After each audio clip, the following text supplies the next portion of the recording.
तो आज हमारा जो पहला चैप्टर है स्क्वायर्स एंड स्क्वायर रूट वो कंप्लीट हो चुका है ऑलमोस्ट। अब हम ये जो बुक है उसका बुक का अलग से करेंगे कि एनसीईआरटी के क्वेश्चंस भी इसमें कर सकते हो आप। एनसीईआरटी वाले बच्चे भी आराम से कर सकते हैं, ऐसा नहीं है, ठीक है, क्योंकि 8th की बुक है, सीबीएसई ने अलग से लगा रखी है, एक स्कूल में चल रही है तो उसको कराना होता है, ठीक है। The cubes and cube root जिन जिनकी ये बुक है वो आराम से इसको कर सकते हैं, कोई प्रॉब्लम नहीं है, ठीक है। और जिनको एक्स्ट्रा क्वेश्चंस करने हैं वो भी कर सकते हैं क्योंकि इसके क्वेश्चंस भी काफ़ी अच्छे हैं। चलिए तो क्यूब्स एंड क्यूब रूट की बात करते हैं। इंट्रोडक्शन में बात करते हैं दिस चैप्टर। देखो स्क्वायर क्या था, हमने क्या था जब हम क्या कर रहे थे, पेयरिंग कर रहे थे 2 नंबर की तो हमें स्क्वायर मिल रहा था। क्यूब क्या है, जब हम पेयरिंग करते हैं 3 नंबर की, कितनी की करते हैं, पेयरिंग करते हैं 3 नंबर की, तब हमें क्या मिलता है, क्यूब मिलता है, ठीक है। पेयरिंग करते हैं 3 नंबर की, सेम वही काम है। अब देखो जैसे volume of cube having 2 units, मान लिया हमने लेट कर दिया एन क्यूब। देखो एन क्यूब इज क्या है, 3, एक्सपोनेंट कितना होना चाहिए 3, n into n into n. जो कोई भी नंबर है उसको कितनी बार मल्टीप्लाई किया गया है, 3 टाइम्स मल्टीप्लाई किया गया है, दैट मीन्स क्या, ये क्या है, is called the cube of n. तो हम किसको क्या बोलेंगे, it is a called cube of n, ये एन का क्यूब है क्योंकि एक नंबर को हमें कितनी बार मल्टीप्लाई किया है, 3 बार मल्टीप्लाई किया है। सेम एज देखो क्यूब्स, लाइक जो एग्जाम्पल्स आपकी बुक में दिए हुए हैं, let us observe the following products. जैसे क्यूब है 2 इंटू 2 इंटू 8, 2 इंटू 2 कितनी बार हुआ, 2 2 जा 4, 4 2 जा 8, क्या आया, 8 आया।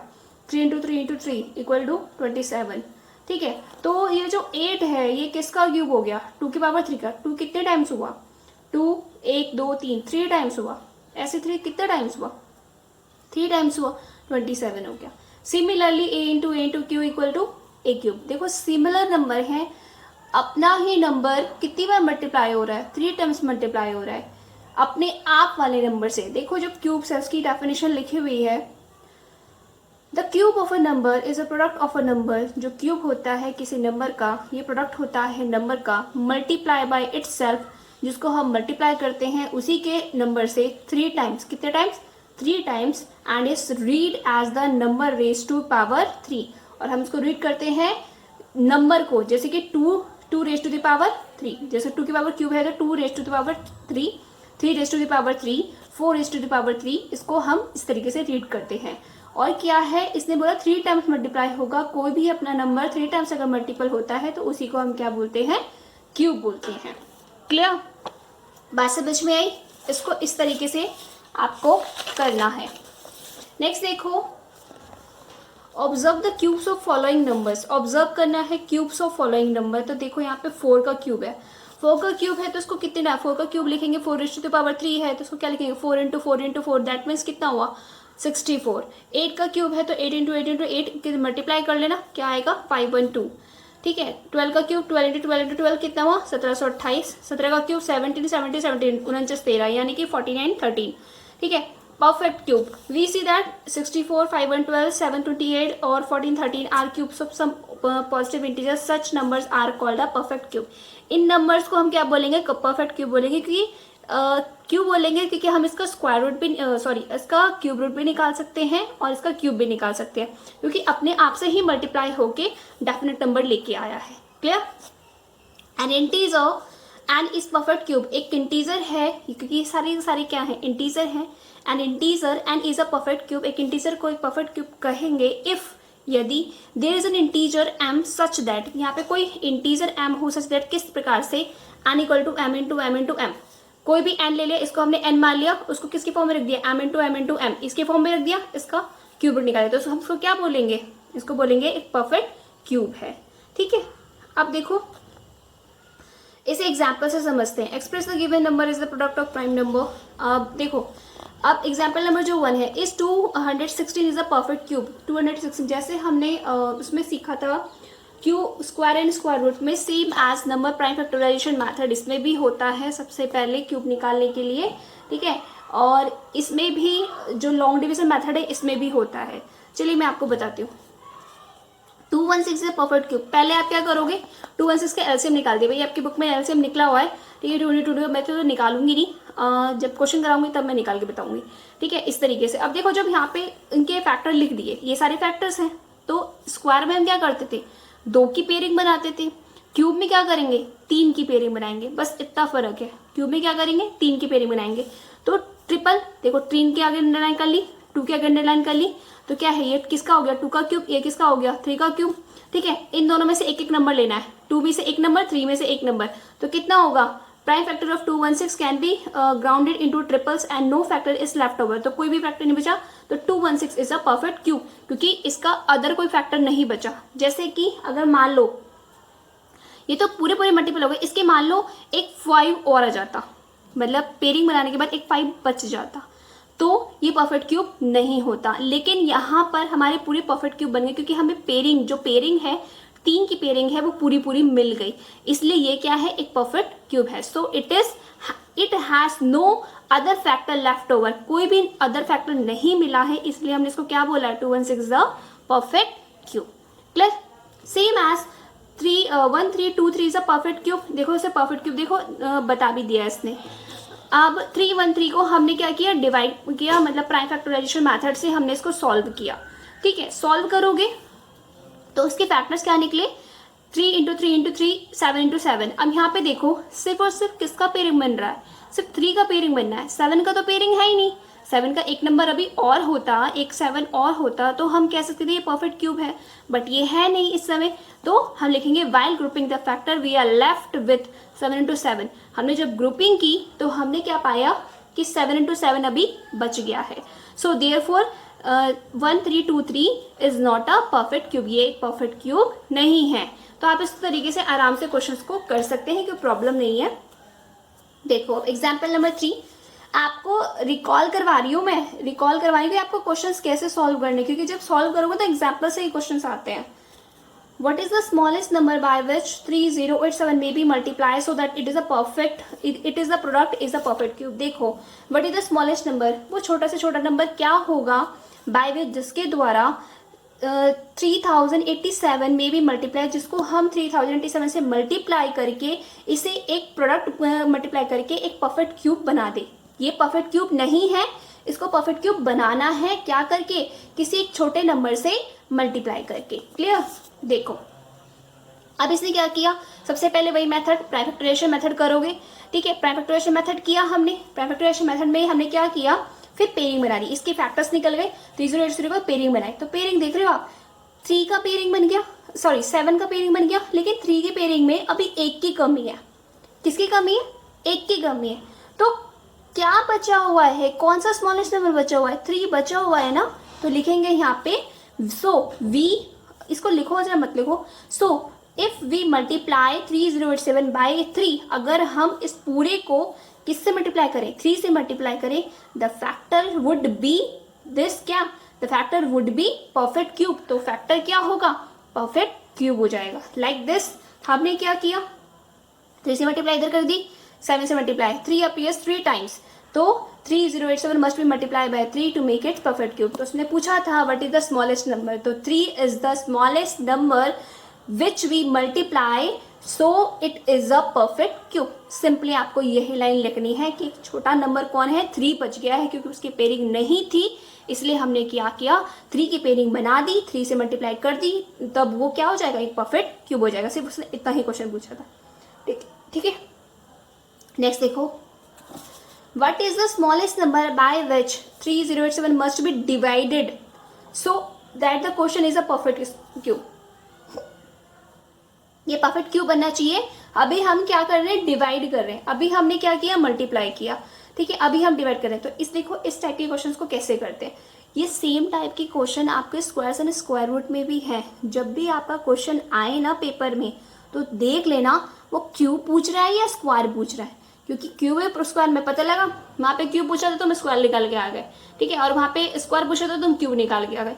ध्यान से समझो, ध्यान से पढ़ो क्वेश्चन को, then you can apply your answer, ठीक है। आप आराम से इसको आंसर्स को डिफाइन कर सकते हो, अदरवाइज नहीं निकलेगा आंसर।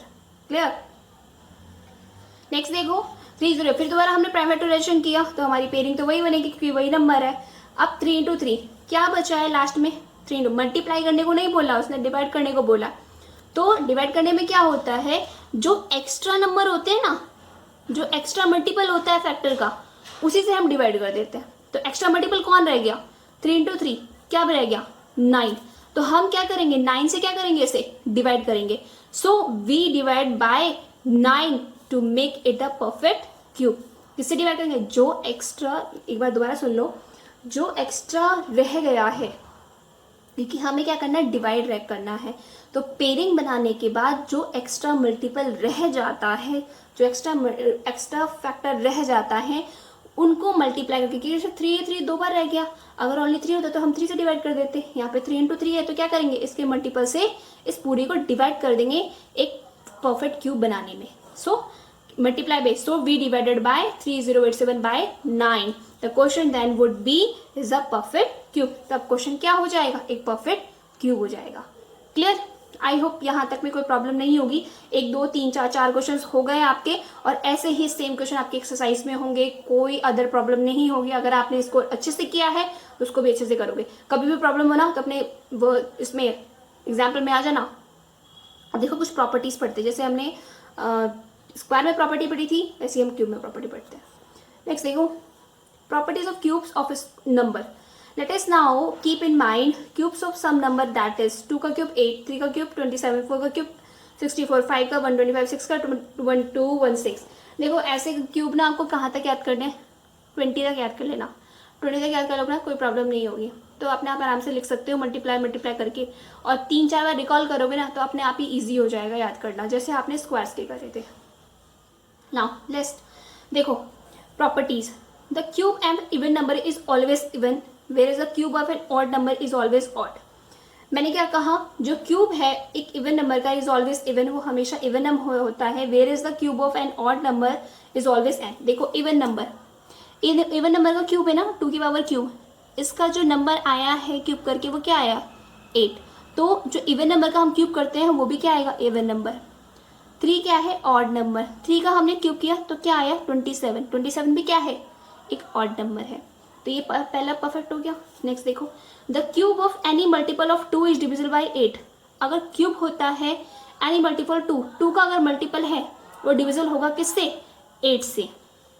लाइक दिस, इसने खुद ही बोल दिया, 4 का क्यूब ले लिया, 4 का क्यूब कितना होता है, 64, विच इज डिविजिबल बाय 8। ये 8 से भी क्या है, डिविजिबल है। ये 2 से भी डिविजिबल है। ये किसका मल्टीपल है, 2 का मल्टीपल है, जो कि 8 से डिविजल हुआ। इसने क्या कहा, अगर कोई भी नंबर जो 2 का मल्टीपल होगा तो उसका जो क्यूब है वो 8 से डिवाइड होगा। 4 क्या है, 2 का मल्टीपल है, तो इसका जो क्यूब होगा वो 8 से डिवाइड होगा। 12 क्या है उसका मल्टीपल है, किसका, 2 का। अगर 2 का मल्टीपल है तो जिसका क्यूब होगा वो भी 8 से डिवाइड होगा। क्लियर, आई होप क्लियर हो गया होगा। अब देखो, the cubes of any multiple of 3 is divisible by 27। जो क्यूब होता है मल्टीपल ऑफ 3 का डिविजिबल बाय 27, तो डिविजिबल होता है 27 से। 9 क्या है, क्यूब है किसका मल्टीपल है, 9, 3 का मल्टीपल है। इसका क्यूब क्या होता है, 7 to 9।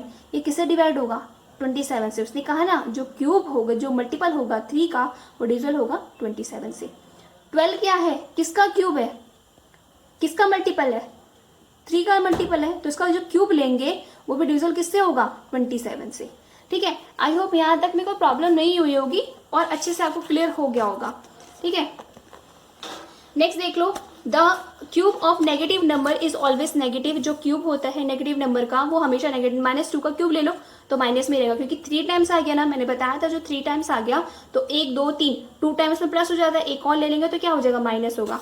अगर 3 बार ऑड नंबर में माइनस है तो क्या होगा, माइनस ही रह जाता है। The cube of a positive number is always positive. अगर हम क्यूब लेते हैं पॉजिटिव नंबर का तो वो हमेशा पॉजिटिव नंबर ही होता है। Clear, the cube of a rational number is equal to the cube of numerator divided by the cube of denominator. जो रैशनल नंबर होते हैं, rational number p upon q की फॉर्म में होते हैं, तो जो हम अलग अलग क्यूब लेंगे, किसका, न्यूमरेटर का अलग और डिनोमिनेटर का अलग। तो 3/5 का पावर क्यू है, 3 की पावर क्यूब अलग कर दो, 5 की पावर क्यूब लगा तो 3 की पावर 3 का मतलब क्या हुआ, 27, और 5 की पावर 5 का क्यूब कितना हुआ, 127। तो दोनों को अलग अलग मल्टीप्लाई करके और हम इसको आराम से लिख सकते हैं। तो रेशनल नंबर का जो क्यूब होता है, न्यूमरेटर को हम अलग से मल्टीप्लाई करेंगे, डिनोमिनेटर को हम अलग से मल्टीप्लाई करके और लिख देंगे आंसर। ठीक है, कोई प्रॉब्लम? आई होप यहाँ तक कोई प्रॉब्लम नहीं होगी। Find the cubes of 8, 13, 17, 1.3। देखो ये बहुत ईजी है। 8 का क्यूब करोगे, 8 की मल्टीप्लाई कितने टाइम्स होगी? 3 टाइम्स होगी। ठीक है, 5 1 12 इसका आंसर है। 13 का क्यूब करोगे, 13 इंटू 13 इंटू 13 क्या होगा? 27, 41, 44। ठीक है, 17 का क्यूब करोगे। ऐसे क्या करना है आपको, इनकी 3 बार जो आपको नंबर दिए हुए हैं इनकी 3 बार मल्टीप्लाई करके आंसर निकालना है, उसका क्यूब्स निकल जाएगा। ठीक है, बात समझ में आई? Which of the following numbers are perfect cube? कौन से परफेक्ट क्यूब है? तो सिंपल सी बात है, परफेक्ट क्यूब के लिए हम क्या करेंगे? प्राइम फैक्टराइजेशन मेथड कर लो। प्राइम फैक्टराइजेशन मेथड करोगे तो आपको पता चल जाएगा, फिर पेयरिंग बना लेना। इसको चलो मैं कल करा दूंगी 1-2 क्वेश्चन और फिर आपको इजीली समझ में आ जाएगा, फिर एक्सरसाइज कल खत्म हो जाएगी। ठीक है ना, तो अभी के लिए इतना ही, फिर कल मिलते हैं। और यहाँ तक मैं जितने भी रूल्स मैंने पढ़ाए हैं वो आप अच्छे से पढ़ लेना ताकि आपको कोई प्रॉब्लम ना हो। ठीक है, और चैनल को सब्सक्राइब नहीं किया तो चैनल को सब्सक्राइब कर लेना ताकि आपको नोटिफिकेशन जल्दी टाइम पे मिल जाए जब भी वीडियो डले। Thank you for watching.